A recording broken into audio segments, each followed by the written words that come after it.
السلام علیکم، میں پروفیسر محمد شبیر زمانی نظم میدان کربلا میں صبح کا منظر کے لیکچر نمبر 2 کے ساتھ آپ کی خدمت میں حاضر ہوں۔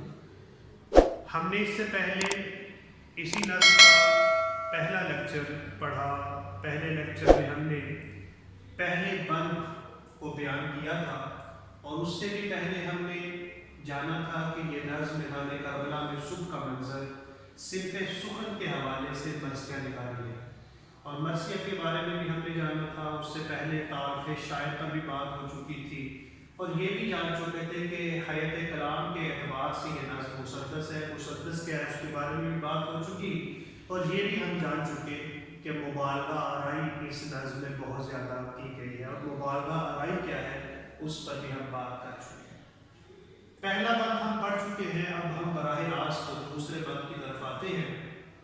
دوسرا بند جو ہے کچھ یوں ہے: وہ نور اور وہ دشت سہانا سا وہ فضا، دراج و کب کو تہ و طاؤس کی صدا، وہ جوش گل وہ نالائے مرغان خوش نوا، سردی جگر کو بخشتی تھی صبح کی ہوا، پھولوں سے سبز سبز شجر سرخ پوش تھے، تھالے میں نخل کے سبدے گل فروش تھے۔ اس سے پہلے کہ ہم آگے بڑھیں، ہم ان کے الفاظ کے معنی کی طرف آتے ہیں، دیکھتے ہیں کہ وہ کون سے مشکل الفاظ ہیں کہ جن کو دیکھ کر ہم مزید مفہوم کی طرف جا سکتے ہیں۔ تو سب سے پہلے تو نور ہے، نور کا معنی ہے روشنی، دشت، دشت معنی صحرا، سہانا مطلب خوبصورت، اور دراج، دراج کا معنی ہے تیتر، ابق چکور، دونوں کے درمیان حرف عطف واو استعمال ہوا ہے، اس کا معنی اور تہو، تہو بھی تیتر کی قسم کا ایک پرندہ ہے۔ طاؤس، طاؤس کا معنی ہے مور، اور صدا، صدا کا معنی ہے آواز۔ جوش گل، جوش گل کا مطلب ہوتا ہے ہیجانی کیفیت میں پھول کا کھلنا۔ یہاں جوش گل، ویسے جوش کا معنی جذبہ بھی ہے، لیکن جوش گل پھول کا کھلنا۔ نالائے مرغان خوش نوا، سریلی آواز والے پرندوں کی آواز۔ جگر بمانی دل لیا جاتا ہے، سردی، ٹھنڈک۔ تو یوں اس پورے بند کا مفہوم جو ہے وہ ہم دیکھتے ہیں۔ یہاں پہلے ہم دیکھ لیتے ہیں شجر کا کیا معنی ہے۔ شجر درخت، سرخ پوش سرخ لباس پہنے ہوئے، تھالے، تھالے دراصل جو پودا ہے اس کے ارد گرد کی جو جگہ ہے پانی لگانے کے لیے جو کیاری میں گڑھا کھودا جاتا ہے اس کو کہتے ہیں۔ نخل درخت، سبد گل فروش، اب یہاں سبد کا معنی ہے ٹوکری، اور گل فروش پھول بیچنے والا، تو سبد گل فروش کا مجموعی معنی ہوگا پھول بیچنے والے کی ٹوکری۔ اس لحاظ سے مفہوم کچھ یوں ہوگا: خوبصورت صحرا میں خوشگوار ہوا کے ساتھ ساتھ تیتر، چکور، تہو اور مور کی سریلی آوازیں آ رہی تھی، پھولوں کے کھلنے پر خوش آواز پرندے گیت گا رہے تھے، صبح کی ٹھنڈی ہوا جگر کو ٹھنڈک بخش رہی تھی، اور سرسبز درختوں کو سرخ پھولوں نے ڈھانپ رکھا تھا۔ ایسا لگتا تھا جیسے درختوں کے تھالے پھول بیچنے والے کی ٹوکری کی طرح بھرے ہوئے ہیں۔ مفہوم نظم کے اشعار کی تشریح کرتے ہوئے پرچے میں نہ لکھا جائے تو بہتر ہے، لیکن یہاں بات کو سمجھنے کے لیے مفہوم بیان کیا گیا ہے۔ یہ جو بند ہے اس کے بھی بہت سارے اہم نکات بن سکتے ہیں جن کو ہم سامنے رکھ کر اس بند کی تشریح کر سکتے ہیں۔ اگر ہم نکات کی طرف آئیں تو سب سے پہلے تو ہمیں معلوم ہوتا ہے کہ اس میں منظر کشی کا رجحان غالب ہے۔ دوسرا، نادر اور عمدہ تشبیہات و استعارات کا استعمال بھی کیا گیا ہے، جیسے یہاں پھولوں کے گرنے کو سبد گل فروش کہہ دیا گیا ہے۔ پھر اہل بیت رسول صلی اللہ علیہ وآلہ وسلم سے اظہار عقیدت و محبت اس بند میں بھی موجود ہے، اور یہ اظہار عقیدت و محبت جو ہے ہمیں میر انیس کے ہاں تو بہت ہی زیادہ معلوم ہوتا ہے۔ اسی طرح عمدہ تصویر کاری اور بلند تخیل جو کہ میر انیس کی شاعری کا خاصہ ہے وہ یہاں بھی معلوم ہوتا ہے۔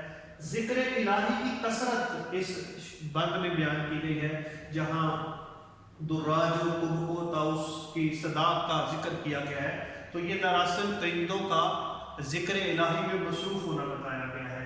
اسی طرح اس بند میں اگر ہم سند کا دیکھیں استعمال، تو حسن تعلیل کا استعمال بھی کیا گیا ہے۔ حسن تعلیم کیا ہوتی ہے کہ کسی چیز کی ایسی وجہ بیان کرنا جو حقیقت میں اس کی وجہ نہ ہو. یہ بھی مبالغہ آرائی کی طرح کلام کا ایک حسن سمجھا جاتا ہے حسن تعلیم کا استعمال. تو یوں دیکھا جائے تو اس بند میں شاعر میر انیس جو ہے وہ اپنے مرثیہ نگاری کے فن کو خوب برتتے ہوئے نظر آتے ہیں. خصوصاً تخیل کی بلندی اور منظر نگاری کا رجحان جو ہے وہ یہاں اپنے عروج پر ہے. وہ بیان کرتے ہیں کہ جس روز حضرت امام حسین رضی اللہ تعالیٰ عنہ اپنے خانوادے کے ساتھ میدان کربلا میں خیمہ زن ہوئے تھے، وہ صبح گویا کہ باقی تمام صبحوں سے بالکل منفرد تھی. اس صبح کی خاص بات یہ تھی کہ اس صبح جو ہلکی ہلکی روشنی پھیل رہی تھی وہ گویا اس زمین کی روشنی معلوم ہی نہیں ہوتی تھی. ایسا لگتا تھا کہ جیسے آسمان جنت کی روشنی زمین پر لے آیا ہے. ایسا لگتا تھا کہ جیسے پورا صحرا، یہ پورا ریگستان جو ہے وہ کوئی جنت کا ٹکڑا بن گیا ہے، اور یہ صرف اس لیے تھا کہ وہاں خانوادہ رسول ٹھہرا ہوا تھا. تمام نظام فطرت ان کی میزبانی کرنے کے لیے تیار تھا. شاعر کا کہنا ہے کہ اس روز چونکہ اہل بیت وہاں ٹھہرے ہوئے تھے، تو اس روز وہاں جو مختلف قسم کے پرندے تھے وہ بھی ذکر الہی میں مصروف تھے. اب یہاں سوال یہ ہے کہ کیا یہ پرندے واقعی وہاں موجود تھے؟ یہ پرندے وہاں ہو نہ ہو، لیکن شاعر کا تخیل بلند ان پرندوں کا وہاں موجود ہونا بتاتا ہے. وہ کہتے ہیں کہ وہاں تیتر بھی تھے، وہاں چکور بھی تھی، وہاں طاؤس یعنی مور بھی تھا، جو اپنی اپنی سریلی آوازوں میں ذکر الہی بھی کر رہے تھے اور ماحول کو اور بھی دل فریب، خوبصورت اور دل نشیں بنا رہے تھے. شاعر کا کہنا ہے کہ اس روز جو صبح کی روشنی تھی، اس روشنی میں یہ اثر پذیری تھی کہ جتنے بھی پھول اس میدان کربلا میں درختوں پر، پودوں پر کھلے تھے، وہ گویا کھلنے کے جذبے سے بےتاب ہو رہے تھے. ان میں ایک اضطرابی اور ہیجانی کیفیت تھی. وہ چاہتے تھے کہ اس ماحول کے زیر اثر وہ کھلتے ہی چلے جائیں، اور ان پھولوں کے کھلنے کو دیکھ کر جو سریلی آواز والے پرندے تھے ان کی خوشی کی تو گویا کوئی انتہا ہی نہیں تھی. گویا کہ جدھر بھی نگاہ دوڑاؤ سریلی آوازوں میں ذکر الہی تھا، جدھر بھی نگاہ دوڑاؤ رنگ برنگ پھول کھلے ہوئے تھے. لگتا تھا کہ یہ میدان کربلا کوئی صحرائی میدان نہیں ہے، آج گویا جنت والوں کے لیے جنت کا ٹکڑا بنا ہوا ہے. شاعر نے یہاں مزید یہ بیان کیا ہے کہ اس میدان کربلا میں چلنے والی صبح کی ہوا ایسی دل فریب، ایسی دل نشیں تھی کہ نہ تو وہ زیادہ سرد معلوم ہوتی تھی نہ گرم معلوم ہوتی تھی. گویا کہ ایسی جان تھی جو ہر جسم و جان کو فرحت بخشتی چلی جاتی تھی. آخری جو شعر ہے اس بند کا وہ بہت ہی خوبصورت طریقے سے تشبیہ و استعارات کے ساتھ شاعر نے بیان کیا ہے. شاعر میر انیس کا منظر نگاری کا جو فن ہے وہ یہاں اپنے عروج پر نظر آتا ہے. وہ یہاں بیان کرتے ہیں کہ اس روز جب حضرت امام حسین میدان کربلا میں موجود تھے، پھولوں پر جو جوبن تھا وہ اپنے عروج پر تھا. درختوں کا جو سبزہ تھا گویا وہ سرخ رنگ میں بدل چکا تھا. یعنی ان سبز پتوں سے ڈھکے ہوئے درختوں پر اتنے سرخ پھول کھلے تھے کہ گویا ان درختوں نے سرخ لباس پہن لیا ہو، اور جب ہوا چلتی تھی یہ پھول جھڑ کر زمین پر گرتے تھے تو درخت کے ارد گرد کی بنی ہوئی کیاری میں یوں ترتیب سے پڑے ہوئے دکھائی دیتے تھے کہ جیسے یہ کوئی کیاری نہیں بلکہ پھول بیچنے والے کی ٹوکری ہے جس نے بڑی خوبصورتی کے ساتھ پھولوں کو ترتیب دے رکھا ہے. یعنی کہ شاعر بیان کرتا ہے کہ کوئی بھی منظر ایسا نہیں تھا جو حسن و دلکشی سے محروم ہو، اور یہ صرف اس لیے تھا کہ وہاں میدان کربلا کے اندر حضرت امام حسین رضی اللہ تعالیٰ عنہ اپنے خانوادے کے ساتھ موجود تھے.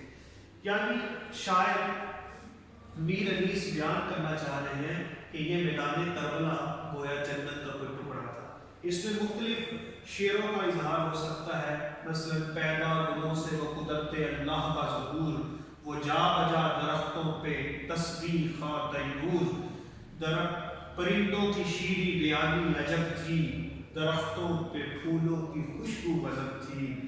اور اقبال کہتے ہیں پھول ہے صحرا میں یا پریاں کی تار اندر کی تار، اودے اودے نیلے نیلے پیلے پیلے پیرہن۔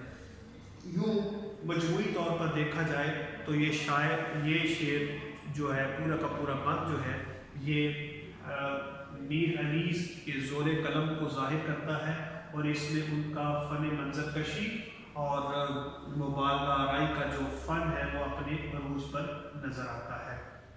تو یہ ہے دوسرا بند جس کو ہم نے ابھی بیان کیا۔ امید ہے کہ آپ کو اس کی فہم حاصل ہو گئی ہوگی۔ انشاءاللہ ہم اگلے لیکچر میں تیسرے بند کے ساتھ حاضر ہوں گے۔ اللہ نگہبان۔